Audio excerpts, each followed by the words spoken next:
Bonjour à tous. Alors peut-être que vous prenez de la vitamine C quand vous avez un rhume. On va vous expliquer qu'en fait, aucune étude n'a montré son intérêt pour la virose banale de l'hiver. En fait, les études qui ont comparé la vitamine C à un placebo, c'est-à-dire une substance qu'on prend mais qui n'a pas d'effet, en fait, on ne voit pas de différence dans la fréquence, la sévérité ou la durée de votre rhume.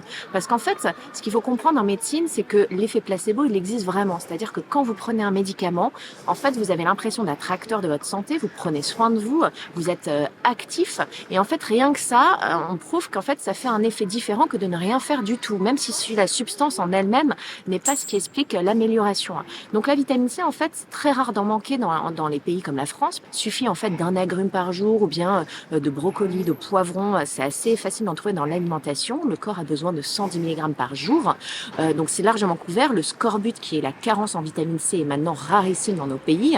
Ça peut arriver, mais c'est rarissime. Et il y a quelques situations, chez le fumeur par exemple, c'est un peu moins absorbé.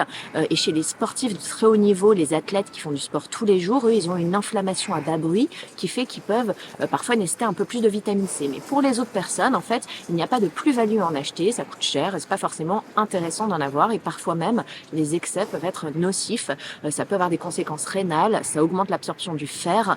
Et il y a même des études qui montrent que ça pourrait avoir un effet oxydant à trop haute dose. Voilà, j'espère que vous avez un peu mieux compris et on se retrouve très vite pour un nouvel épisode.